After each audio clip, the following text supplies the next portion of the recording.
chers internautes de Baol TV ak ñi nga xamante ni ñoo ñuy topp seen site internet www.baoltimes.com, le site de référence de la région de Diourbel. Bienvenue dans votre premier numéro Parrainament. Parrainnement une émission nouvelle boo xamante ni ñoo ngi ko ubbil ñi nga xamante ni mooy les partis politiques et les hommes politiques en vue vraiment du parrainage. tey jii nag ju am mbégte dalal ci premier numéro bi ki nga xamante ni mooy monsieur Ahmed Dieng nekk le président du mouvement CAR compte à rebours. salaamaaleykum Ahmed, ñu bàyyi la nga nuyoo suñu internautes yi boo nuyoo suñu internautes yi ba pare ñu laaj le premier laaj bi muy compte à rebours. Pourquoi compte à rebours ak mouvement boobu kañ lañ ko créé. jërëjëf Mor maa ngi am mbégte ci dalal bi di la sant di la gërëm ak technicien yi nga àndal di am mbégte mu rëy ci ma dalalee surtout que ma nekk peut-être invité bi njëkk ci émission bu bees bii nga lancé tudde ko Parrainament mu méngoo nag actualité du jour parce que da nekk ci contexte boobu mais bala maa egg ci loolu dañuy préciser li nga wax mooy mouvement bi ñu jiite. En fait man dama yor mouvement bu tudd CAR CAR muy tekki le compte à rebours ma jël ko nag boole ko ci mu bokk ci la grande mouvance présidentielle ci état bu nekk ci biir politique bi. compte à rebours soo ko déggee ci olof boo ko bëggee tekki da nga naan rek mooy jóge ci benn saa jëm ci beneen saa en vue d'un objectif précis. bi ma koy lancé en 2017 waxoon naa clairement que mouvement bi dafa mouvement à ralent politique clairement on s'en cache pas. C'est un moment très politique mais buy liggéey ci 3 temps yi mooy temps bu njëkk bi moo doon élection législative bi loolu jàll na CAR bi def na ci li mu mënoon def jàppale na mouvement bi ñu am ndam ci suñu liste bi ñu déposé woon loolu passé na après nag dañu taxawoon nekk suñu liggéey bopp nag parce que aussi moo dëgg rek di politique bi ñu ñëwee tey ba lii ñëwaat muy parrainage bi ak élection présidentielle bi ñu war a déclencher le second compte à rebours le compte à rebours numéro 2 mu am comme objectif comme jour J le jour J bi ñuy egg mooy la date du 24 février 2019 mais entre temps am na jour J di dérivé ce que j'appelle le jour J dérivé ou le jour J prime mooy la date du 26 mars du 26 décembre parce que dañu wax ne à partir d'aujourd'hui jusqu'au 26 décembre dañuy liggéey exclusivement pour ku nekk pour sa candidat ngemb ko ngemb boobu moo tudd parrainage donc maa ngi ciy liggéey ak ñi ma àndal ñoo ngi liggéey pour dem ci nit ñi expliquer convaincre nit ñi pour que ñu jàpp ni sunu mbër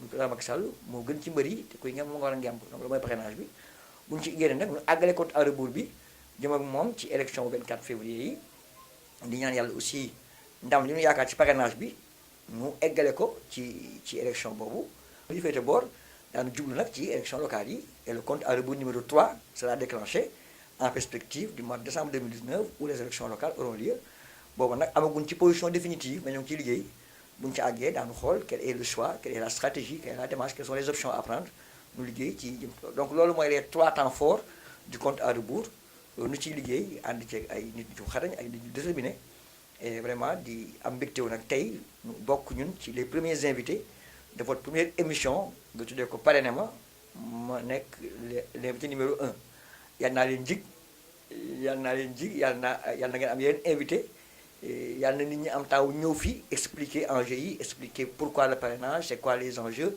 ku nekk wax ba convaincre ñi nga jàpp ni ñoom ñooy population yi xam ne ñooy décision bi.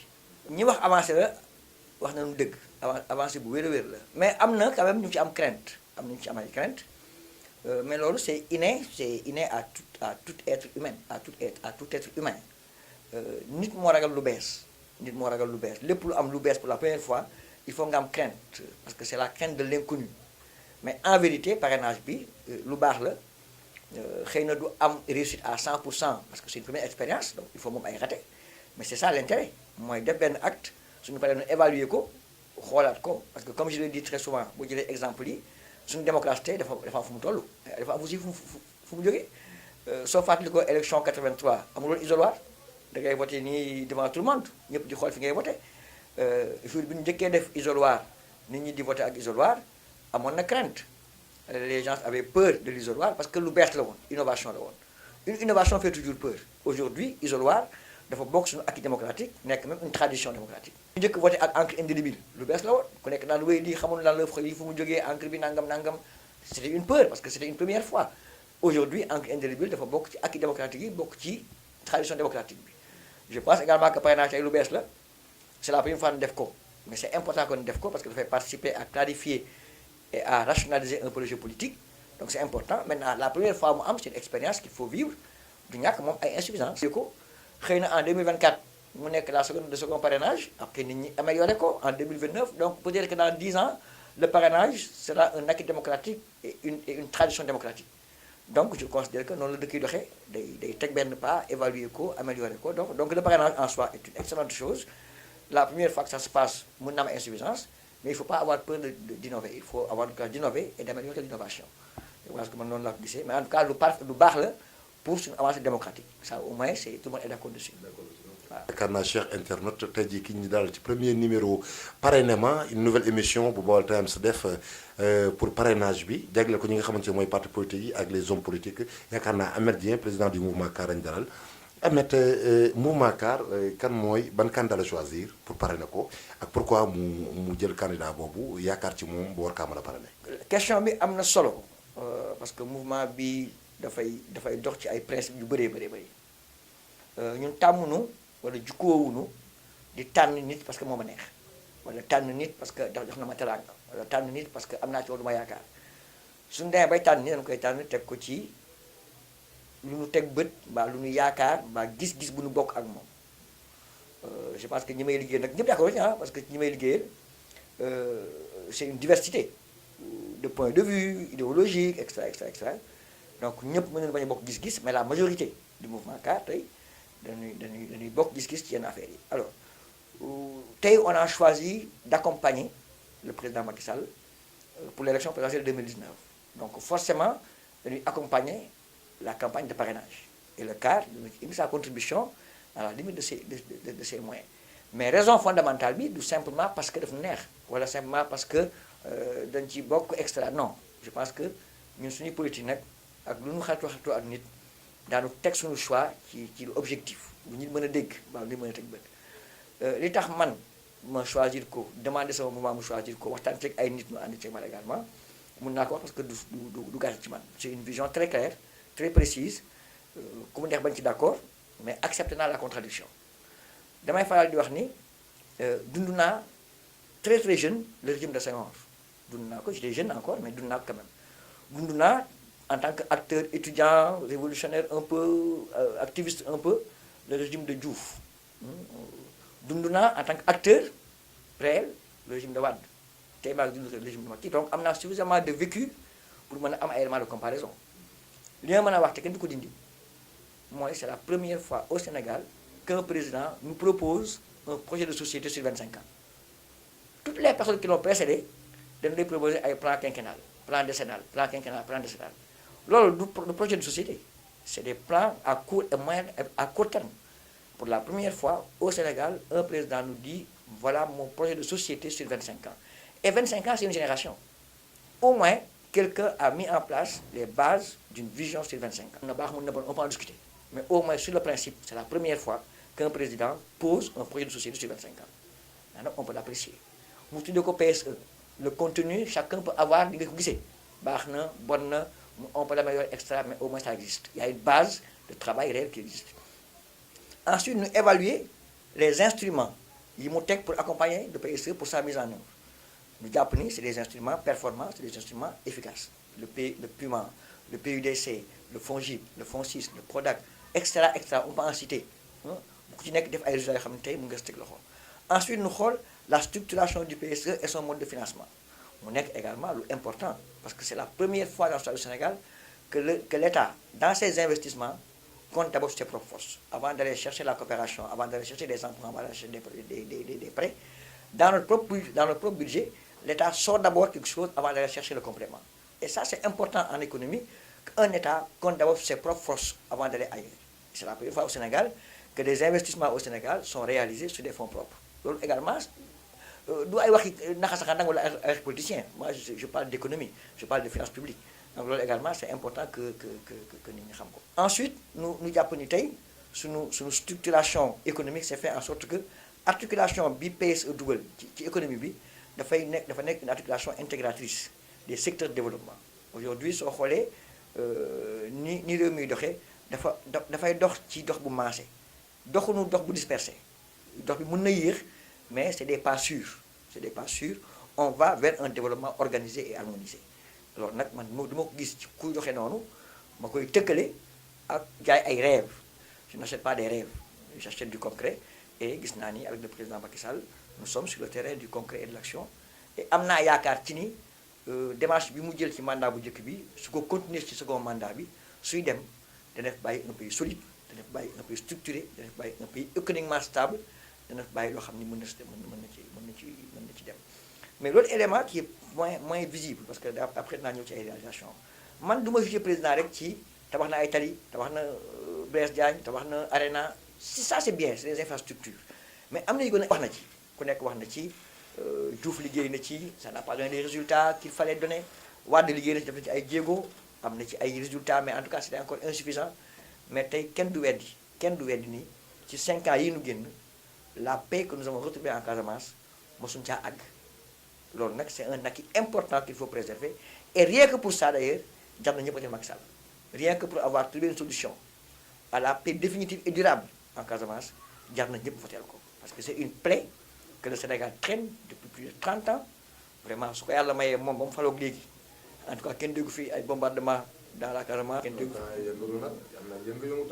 non ça c'est lié à la crise du bois c'est pas la rébellion donc bu ñu jaawale aussi la crise qui est liée aux coupeurs de bois etc. à la rébellion a vachement reculé la rébellion a vraiment fait on est vraiment en phase de paix dans la rébellion maintenant am na une crise économique liée à la coupe du bois mu am ci ay yëngu-yëngu je ne damay séparer ñaar yooyu maintenant ñi bëgg a yàq ñoo jaxase foog ni c'est la rébellion a quand même des avancées de paix assez significatives et loolu c'est indéniable parce que loolu également nag ne ko nit ñi nangu c'est une avancée assez importante le second élément qui fait que tey képp ku doomu Sénégal wala képp ku doomu Sénégambien war nga woteel Macky Sall wala nga parrainé ko ça fait quand même 52 ans que le Sénégal rêve d'avoir un pont qui relie le Sénégal à la Gambie personne n'a jamais réalisé moom la yàlla dogal mu def ko c'est une infrastructure panafricaine et en fait pour la première fois on pose un acte panafricain dans la sous-région que deux pays soient liés par un pont nga jógee Diourbel jëm Gambie doo jaar ci bac amul frontière tu passes par le pont dem sa yoon acte yooyu quand même su ko ñu dee posé au-delà de ce qu'il a réalisé et qui est visible la mérite na le soutien des intellectuels structurés et des démocrates et des panafricanistes donc moi je suis un démocrate je suis un panafricaniste je suis quand même quelqu'un qui am xam-xam bu ndaw ci économie su ma gisee kuy liggéey loolu vraiment duma am lu dul jàppale ko le troisième élément c'est diplomatique loolu aussi xëy na kenn du ko wax mais lu am la c'est la première fois en Afrique en tout cas ci li ma yëg qu'un président ci benn mandat mu am une visite d'État des 5 chefs d'État les plus puissants au monde. Tu as d'abord Obama qui est venu, ensuite quand il est parti tu as eu Erdogan, après Erdogan tu as eu Macron, après Macron tu as eu le chinois Yang Ping, après Yang Ping tu as eu Angela Merkel. ñooñu caaxaan yi ko diwleen c'est quand les pays les plus puissants du monde ci seen représentation bi gën a kawe c'est le président de la République ce dépasse qui vient chez nous loolu dafay wane sur une panne diplomatique extraordinaire. On peut épiloguer sur les raisons mais les faits sont là les faits c'est que nous avons une diplomatie forte agressive efficace et porteur de lendemain meilleur loolu nag ma du ma ko gis ci sama réew nag di ko weccoo ak ku may jaay ay gént su ma ñëwee naa def su ma te ñëw mais ki fi nekk daal di def concret moom je préfère quand même l'accompagner en attendant de voir autre chose. yaakaar naa ne le mouvement CAR ci seen émission parrainement yaakaar naa ñoom nee nañ Macky Sall la ñuy parrainer loolu lu leer la pourquoi ñu koy parrainer monsieur Ahmed Dieng le président yaakaar naa ne ñëw na wax ci ay quelques raisons yoo xamante ne nii lépp xëy na li duuf xaju ci ceen loolu moo tax mu war a mën a parrainer ki nga xamante ne mooy Macky waaye balay émission bi di jeex émission bi dina bàyyi tamit nga damay parrainer Macky bi ak lii ci biir li mu wax ñun tamit en tant que suñu rôle bi nga xam ne nañu ko joué dana am laaj yu ñu ko laaj wante ba la ñuy tëjee ak Ahmed Dieng ci wàllum parrainage bi faaw ñu di kaar laaj ko ci 22000 yi nga signature yi nga xamante moom lañ laaj commune de Diourbel waa CAR na lañ compté ak ñaata signature lañu bëgg a joxe. man mouvement la jiite mouvement ànd ak ay nit ci liggéey en fait département Diourbel objectif bi ñu ko assigné officiellement au niveau du parti au niveau de la mouvance présidentielle c'est 43 000 c'est 43 000 signatures mais ñun bi ñu gisante suñu biir natt suñu doole jàpp nañu quand même ni 43 000 suñ ko amee gàcce la si ñun pour deux raisons d'abord jàpp nañu ni on vaut mieux que ça mais deuxièmement c'est que soo jëlee fichier wu Diourbel c'est 110 000 électeurs soo ci amee 43 000 rek c'est-à-dire àggoo à 51%, c'est-à-dire l'objectif d'élire le président au premier tour n'est pas atteint. Or ñun dañu bëgg am rien que si signature yi déjà nous joxe le signal fort que nous voulons élire le président au premier tour. Donc loolu il faut au moins nga egg 50 000 signatures pour montrer que ñoo ci disposition wu fal président au premier tour.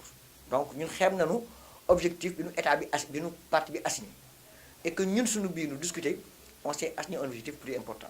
Nous avons voulu être à 65 000 signatures. C'est ça la décision qui a été prise au lancement du parrainage par la coalition. Donc nous voulons aller à 65 000 signatures. Maintenant nag ku nekk ak fi nga fi sa doole toll ak li nga mën def. Oui, xam nga commune bi c'est dans le département. Donc si le département doit mobiliser 65 000, xëy na commune bi mooy obligation mobiliser par la moitié. Bi dafa déplacer vers la commune. Donc certainement ñun nous serons aux environs de 35 000 40 000 électeurs au niveau de la commune. Le reste département bi mobilisé ko. Et sur les 35 000 électeurs, moi je suis pas quelqu'un bu jël engagement pour wax lu ma neex. Je suis un mouvement awma obligation de résultat, j'accompagne un processus. Moi j'accompagne un processus. Accompagner nag mooy dinaa apporter sama contribution. J'apporterai ma contribution au parrainage. Également nag cible yi tam bokkul cible yi bokkul. Moi j'ai choisi le plus difficile. J'ai choisi d'aller cibler les jeunes qui par principe sont tous des réfractaires. Par définition un jeune est toujours rebelle. Par définition un jeune est toujours difficile à manager. Mais moi j'ai choisi de faire un focus sur les jeunes. Et commence naa ci xëy na am na loo ci xam. Et mon objectif est de convaincre 1000 jeunes à parrainer le président Macky Sall. Après nag du ma ci yokk nag baax na mais l'objectif que je me suis fixé moi c'est pas 1000 parrains lambda, c'est pas 1000 parrains ma mère mon père, c'est 1000 jeunes qui vont parrainer le président Macky Sall. Après nag mën naa xool yeneen mag ñi ak paa yi ma ci mën a yokk mais l'objectif c'est le parrainage des jeunes. Maintenant nag man je le dis et je l'assume awma obligation de résultat. Je n'occupe aucune fonction d'État. Je n'ai pas de poste voilà bu ma jox obligation. Am na ñoo xam nag ñoom la parti bi jox ay cër jox leen ay moyens ñu war a atteindre ay objectifs dinaa leen jàppale dinaa leen gunge mais c'est eux qui ont objectif de résultat moi je n'ai pas. Donc naa leen gunge naa leen jàppale ci li ma mën ba fi sama doole yi mën a yam ma am foofu. comme ni ko monsieur Dieng waxee dëgg la il n'a pas d'obligation moo tax émission bi pare na di rappeler waat ñi nga xamante ñoo ngi seetaan c'est fait pour les partis politiques pour les hommes politiques comme ni Ahmed Dieng def déjà il n'a pas d'obligation à être reçu mu kasta tamit Ahmed Dieng da ngay wax gars yi tamit ni nga kasta ci émission bi. Je pense que ñun hommes politiques yi on doit quand même accepter les règles du jeu. Les règles du jeu en politique mooy dafa am deux volets dafa am volet information soo amee événement presse bi ñëw couvrir ko mais quand nous voulons communiquer je pense quand même que nag il faut avoir le courage de dire que la communication a un prix. Donc émission bi ma ko waxee man maa nangu les règles du jeu mooy man maa bëgg communiquer pour promouvoir nos candidats man maa bëgg communiquer pour jaay sama candidat ci ay réalisations pour nit ñi ñëw voter ko wala nu parrainer ko. Ça c'est de la communication. La communication c'est pas de l'information. Donc il est normal que je paye le prix que tu m'as proposé. Xëy na nag xaw na 10 je l'ai fait avec beaucoup d'efforts mais jaral na ma ko parce que c'est les règles du jeu. Demain su fekkee ne am naa événement boo xam ne information lu ma la fay da ngay ñëw traiter l'information en tant que journaliste. Tey c'est moi qui avais le besoin de communiquer sur un objectif que j'ai et ça nag en matière de communication ça se paye. Donc d'accord naa ci format wu nga fayeeku nit ñi officiellement y a rien à cacher. Ce n'est ni de la corruption ni leneen c'est un format de travail que j'accepte que tu as mis en place man d'accord naa ci et franchement j'appelle également les hommes politiques à accepter les règles du jeu. On ne peut pas tous les jours demander à la presse de venir couvrir et traiter l'information. Il y a des moments où c'est nous qui vendons un produit et un produit quand tu le vends tu as besoin de mettre des moyens de la communication dessus. Donc man d'accord naa ci principe bi. maa ngi lay gërëm ci dérouler émission bi mais bëggoon naa quand même ba ñu ko tëj nous préciser quand même des réalisations visibles parce que aussi un État c'est pas simplement li mu def en diplomatie c'est pas simplement la sécurité c'est pas tout ça c'est important mais c'est pas simplement ça. Je pense également que war nañu mën a wax nit ñi lu ñu mën a teg bët suñu bëggee sax que nit ñi xam maa ngi koy wax sànq samay xel yi ma doon waxtaanal de 19 man toujours avec comparaison je dis de 1960 à 2012 le Sénégal avait en tout et pour tout en kilomètres d'autoroute 32 kilomètres d'autoroute moom au Sénégal de 60 à 2012 seulement. En ce moment-là la Côte d'Ivoire en avait 224 le Maroc en avait 1650 l'Algérie en avait 1750 on était très en retard en 5 ans le président Macky Sall a construit 308 km d'autoroute. 113 il a Touba, 195 autoroute côtière Dakar-Saint-Louis et 100 km d'autoroute Mbour, Kaolack, Fatick. C'est 308 km en 5 ans. Pendant qu'en 50 ans, on avait 32. Ah, mais il faut nous dire que on ne vend pas des chimères. La Sénélec, pour prendre un exemple plus concret, en 2012, la Sénélec était en faillite totale de toutes ses missions. En 2012. 5 ans après, la Sénélec est en excédent de production et la Sénélec va être cotée en bourse. Cotée en bourse, moi, l'entreprise est devenue l'une des meilleures. C'est ça, cotée en bourse. Quelqu'un qui retrace ça en 5 ans, quand même, c'est parce que nous avons ligué. C'est du concret, c'est des résultats concrets. Le PUDC, phase 1, qui a été déroulé en 2014 et 2018, a été entièrement financé sur les fonds de l'État. Donc, les lors, ça a produit, en 4 ans, on a produit 550 km de pistes. On a produit 229 forages. On a désenclavé 552 villages. On a produit 35 000 mégatrucs pour les populations en énergie. C'est des trucs concrets. Depuis 52 ans, les villages sont enclavés parce qu'il n'y a pas de piste de production. Aujourd'hui, le Sénégal a 500 km de pistes de production construites et livrées. Il y a 552 villages qui sont désenclavés dans ce pays-là. Mais là, nous avons dit comparé à quelqu'un qui te promet des chimères. C'est pas possible. Donc je pense quand même que ku nekk nag am nga droit wax ki nga bëgg ku nekk am nga droit jaay sa candidat man jaay ma sama candidat je vends ses réalisations donc nag ku ko bëgg a weddi da ngay ñëw nga teg le contraire nga ni ma li nga wax amul wala amul fii parce que li ma wax lu ci nekk je peux donner le lieu où ça a été réalisé je peux te dire aujourd'hui fu ci nekk aujourd'hui au Sénégal il y a 8 régions sur les 14 régions les 10 sont dotées de dialyse. Il y a 52 ans, il y avait un seul centre, c'était à Dakar. Aujourd'hui, il y en a à Djurbel, il y en a à Kaolack, il y en a à Touba, il y en a ailleurs. C'est-à-dire le pays avance. Maintenant, les gens sortent en une fois. Mais le PSE a fait de grands résultats. Le président Macky Sall a une très bonne vision. La perspective est bonne. Lui donner un second mandat, c'est consolider les acquis et aller vers là-bas. Je pense que c'est ça l'enjeu. Notre jërëjëf monsieur Ahmed Dieng qui vraiment ñu recevoir suñ première invitation dikk ci émission bi nga xamante ni c'est toute nouvelle pour le parrainage mu tudd émission boo xamante ni mooy parrainement yaakaar naa dañ fi wax leer na ku ko bëgg a dindi ak képp ku ci amaat leen loo ci bëgg a dolli yaakaar naa dans le but de parrainer Macky Sall dans le but de parrainer ton candidat y a lieu yaakaar naa nga contacter service client bi nga xamante ni 78 337 64 64 ak 76 351 53 53 pour mën a participer ci émission bi jërëjëf ñoo ngi leen di jox dox daje ci beneen numéro seen émission parrainage merci beaucoup monsieur Ahmed Dieng